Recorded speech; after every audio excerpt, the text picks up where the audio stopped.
The Knicks may have upgraded their roster on paper compared to last year and have a better winning percentage this year. However, they are still not a real contender and have yet to win a single game against the top 2 seeds in the East or the OKC Thunder, who have the best record in the NBA. This video is also being recorded after 2 terrible losses to teams there are absolutely zero excuses for not beating. Leon Rose has done a nice job as the Knicks GM, getting them out of the basement of the NBA, but he hasn't built enough depth, and Tom Thibodeau is just never going to be a championship level head coach. Tibbs has established a culture for guys to play hard every game and has coached the Knicks to their best years in a very long time, and certainly deserves some praises for that. When you're as aggressive as this team was in the offseason though, the goal is to win a championship, something the Knicks have not done in over 50 years. Not another second round exit. Their last conference finals trip was 25 years ago. Tibbs has done a terrible job allocating minutes properly, which has been a problem going all the way back to when he was coaching the Bulls a whole decade ago. Last year he overplayed his guys again, and it led to pretty much the whole team getting injured. This year it's starting to look like he's losing the locker room. Last year's team should have easily gotten past the Pacers in the second round. I'm pretty sure not even the biggest Pacers fan actually believes that the Pacers were better than the Knicks when the Knicks were fully healthy, because no, they weren't. They really weren't even close. The Knicks went up 2-0 until OG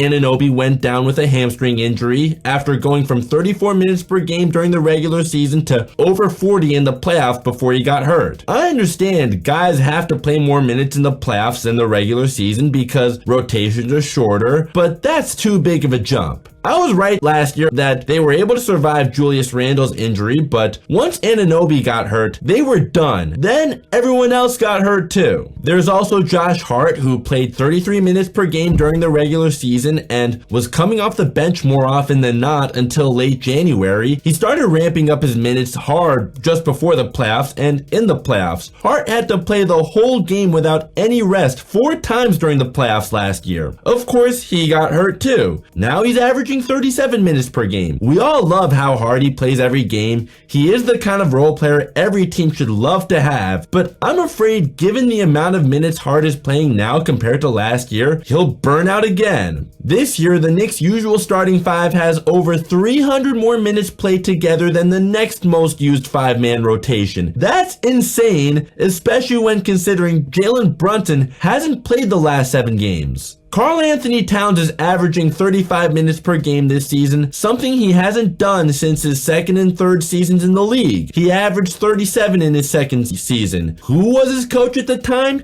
You guessed it, Tom Thibodeau. And against the Celtics, when Cat went hobbling over to the bench and had to lie down on it, what was Tibbs thinking, throwing him right back in the game? I can respect it a lot if a guy can play through an injury. I love guys like Kobe and Allen Iverson, who we all know played through tons of injuries, but if a guy can barely even stand up on his own, he's probably better off not being in the game. Or how Precious Achiuwa has been struggling lately, that's Tibbs ruining his confidence by playing in big minutes last month, then he loses playing time, then gets thrown back into the fire. It makes no sense to do this to him and expect him to be just fine. Tibbs is a guy who, when his team has no expectations, he's great, but when his team has expectations, they tend to come up short. In his first season as a head coach, his Bulls were the #1 seed when all the attention was on the Miami Heat's Big Three and the Lakers going for a three-peat, which, as we know, they didn't achieve. The Bulls overcame injuries, had their best season in franchise history outside of the Jordan years, winning 62 games in the regular season, which won Derrick Rose the MVP award and Tom Thibodeau the Coach of the Year. That was their peak though. Yes, injuries ruined their championship hopes, but it wasn't like the Bulls really ever overachieved in the following years. Then he went to the Timberwolves, who had high expectations with Karl-Anthony Towns, Andrew Wiggins, and Jimmy Butler, but the Timberwolves failed to live up to those expectations, and he couldn't give them the same defensive identity that the Bulls had. In Tibbs' first year with the Knicks were considered an afterthought, but then made it to the playoffs as the 4th seed. The Knicks completely missed the playoffs a year later. The Knicks were able to make it to the second round 2 years in a row, and Jalen Brunson's been way better than expected since he arrived in New York in the 2022 offseason, but the Knicks still haven't reached the conference finals in 25 years. At a certain point, just the second round isn't good enough. Tibbs is supposed to be a defensive-minded coach, right? it was his defensive schemes when he was Doc Rivers' top assistant coach that won the 2008 finals, right? But then the Knicks just got smoked by the Spurs and let this nobody, Sandro Mamukelashvili, score 34 points in under 20 minutes. There's no question the Knicks got the better end of trading Julius Randle and Dante DiVincenzo to the Timberwolves for Karl-Anthony Towns, but it still does not make them a contender or even close to it. Towns doesn't over-dribble like Randle does, makes quicker decisions, and he's a much better passer than Randle, so it's easier to play alongside Cat. He and Brunson were the Knicks' first all-star starters in the same season since Walt Clyde Frazier and Earl the Pearl Monroe in 1975. However, as much of an offensive upgrade as he is from Isaiah Hartenstein and even Randle, he's also a huge downgrade defensively from Hartenstein and doesn't bring the same toughness or tenacity that Hartenstein or Randle bring. Last year, the Knicks were 10th in defensive rating. This year, they are just 14th. Offensively, even as much as Cat has been easier to play with than Randle, his decision making does tend to be poor at times, which has held him back his whole career. I also didn't forget how he nearly cost the Knicks the game against the Hawks last month with a lazy inbound pass towards the end of regulation. Luckily, the Knicks won that game in overtime, but that game should not have gone to overtime in the first place. You can't make mental mistakes like that, especially in the crucial moments of a playoff game. Cat also doesn't have nearly the confidence with his left hand that a perennial all-star and former #1 overall pick should have. Pretty much every time he goes left, he tends to shoot with his right hand. It became clear even before Anthony Edwards' rise to stardom that Cat can't be the best player on a championship team, and after Ant-Man took over as the face of the franchise, we saw in last year's conference finals that Cat isn't any better than the third best player on a championship team. Knowing he's had his worst games this season against the Celtics and Cavs is concerning. The Knicks will most likely face the Celtics in the second round, assuming they make it out of the first round, and Cat is averaging just 15 points per game on 46%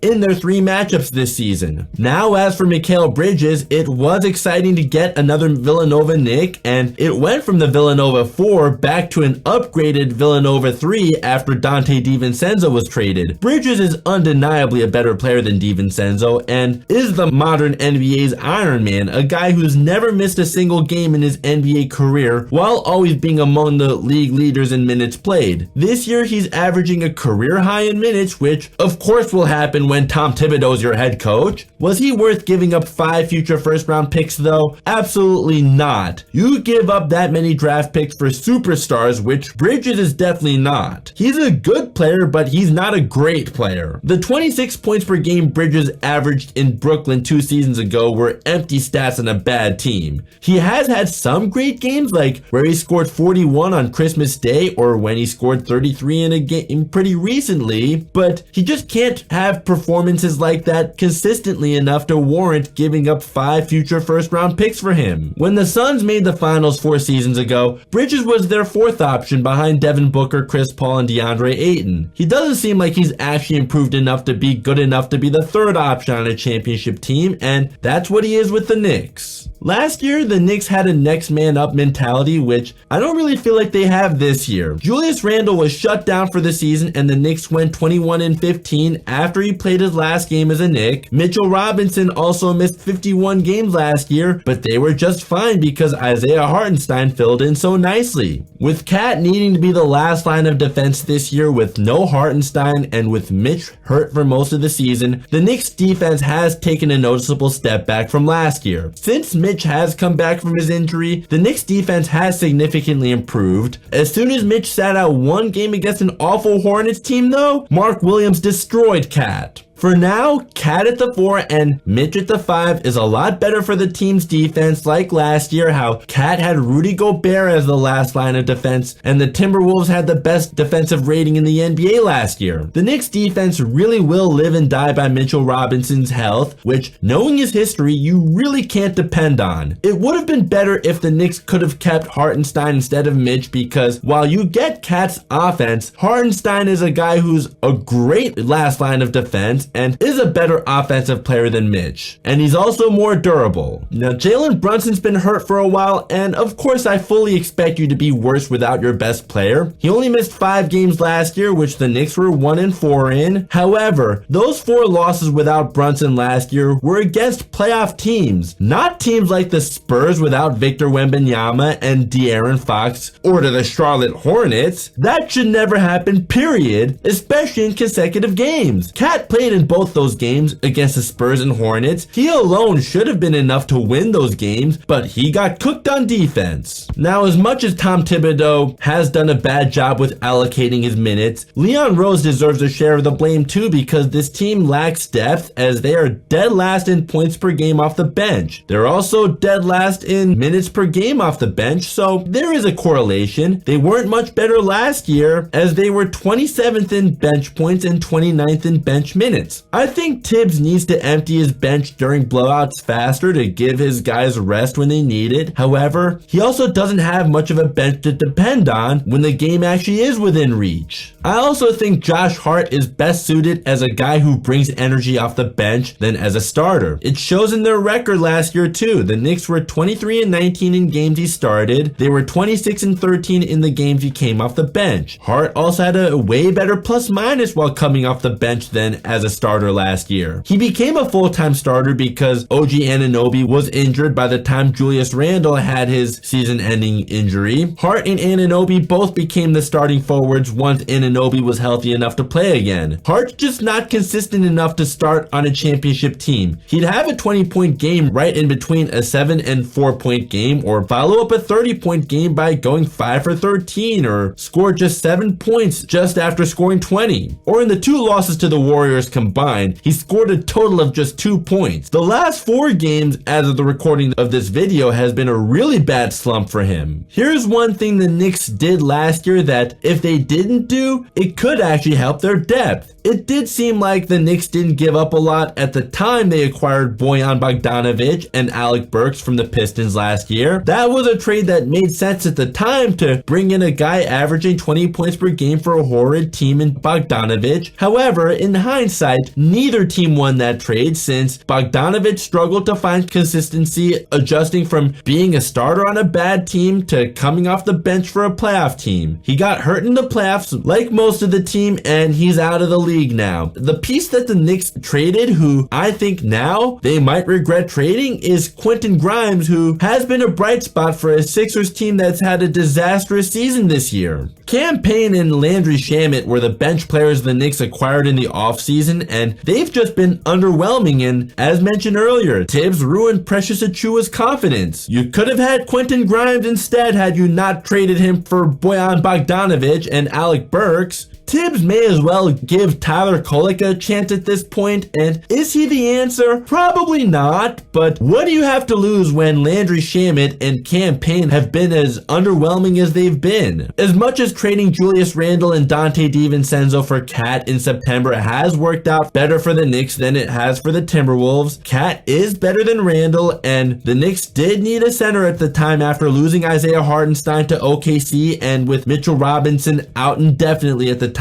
the trade also gutted the Knicks' depth. Yeah, I definitely wouldn't want Precious Achiuwa as my starting center. He's not big enough. At the same time though, Josh Hart could have been the 6th man with DiVincenzo still as your starting shooting guard had you not made that trade, and Josh Hart is a better 6th man than anyone the Knicks have now. It's a role he's better suited for too. As of now, the Knicks would face the Pistons in the first round. The Knicks have experience and home court advantage on their side, but no way should anyone take this up-and-coming Pistons team for granted, especially with Cade Cunningham having a breakout year. Even if the Knicks beat the Pistons, this team most likely won't make it past the second round anyways. That'll be 3 straight second round exits, which is still the best 3-year stretch the Knicks have had since the turn of the century, but also isn't good enough anymore at this point. I know the Knicks won't do this, but perhaps it might even be best for them to shut down Jalen Brunson and focus on next season, as beating the Cavs or Celtics seems unlikely. As I'm about to end this video, what do you think the Knicks should do to get past the second round?